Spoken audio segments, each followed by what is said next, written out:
in the last century, the two greatest enemies of the Jews, and frankly they're the two greatest enemies of all of mankind, but they picked on the Jews, were Stalin and Hitler, Machon.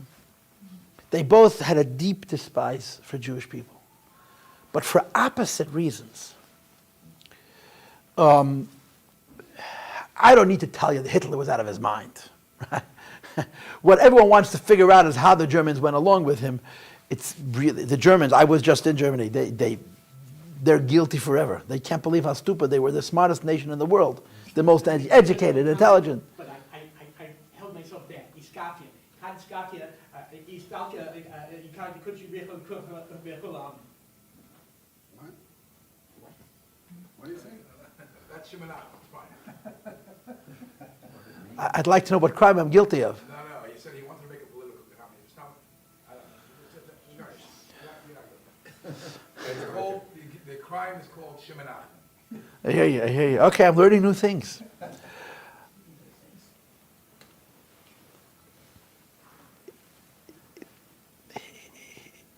If you read what Hitler said and wrote, you learn the following. In his words, Hitler hated Jewish people because he made humanity weak. Because we made humanity weak, yes. Why? Because we believe in kindness. We believe in goodness. We believe in looking after the sick and the poor and the underprivileged. Hitler was the only pure evolutionist. Hitler was a strict evolutionist. The laws of evolution require the strong to kill the weak. The survival of the fittest. Yes, why? Because if the strong preserve the weak weaken the strong, and they set evolution back. Hitler taught this to school children. To school children. It was the culture, it was the philosophy. Toughness and strength and competitiveness and murder was all part of creating a super race. That's what he believed. And his religion was evolution. We've evolved, and we've gotten this far because we, without any conscience, ate our way to the top, right? Why are you here and the grandpapa, the other person not here? Because you killed him and ate his lunch. So when did we stop killing any people's lunch? The Jews. It's true. It's absolutely true. And of course it spills over into Christianity and Islam. These are religions that ultimately are traced back to the principle of one God, monotheistic religions. And they teach goodness.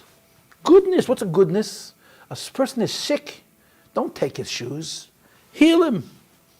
A person is weak. Strengthen him. A person who can't look after himself, look after him. A person dies. Bury him.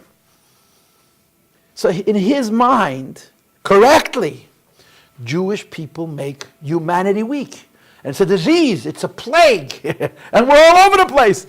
All true. All true. The Jewish people have existed for 4,000 years. And over this time, humanity as a family has learned what it means to look after poor people and hungry people and cold people and dead people and children. And what we don't use this word anymore, the retarded. These are basic, the Avraham Avinu's teachings on the most elementary level that are not ours anymore. They belong to the whole world. And he identified who's the source of all this weakness, of all this softness. The Jew. I got to kill him. Why? I want to create a strong man, not a weak man. I want to create a maximally evolved human being, yeah? Stalin also hated the Jews, but why? Because they're political. Because they're agitators. You can't control them. You never know what they're going to say. You create a political order, I have a bunch of rules, and then one Jew gets up and says, I protest, this is unfair. Think about it.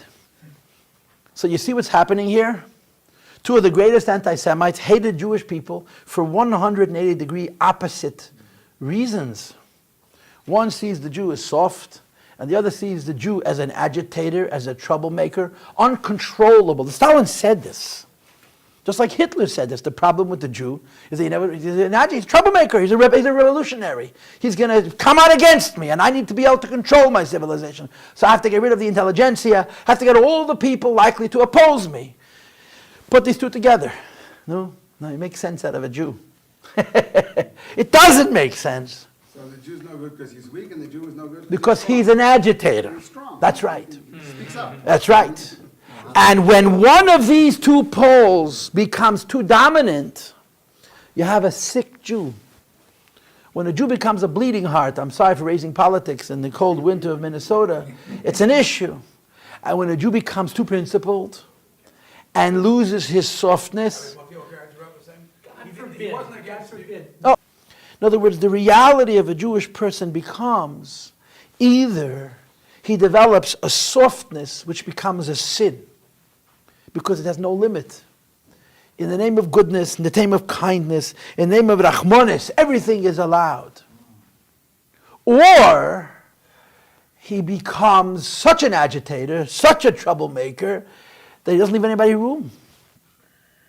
And this is really the challenge of life. The challenge of a Yid is to figure out how to incorporate into our personalities a healthy balance between the idea that a Yid is a Rachman, a Yid is compassionate, and a Yid is kind, and a Yid is forgiving, and a Yid is principled.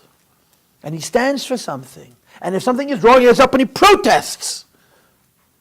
And to figure out that balance takes a lifetime.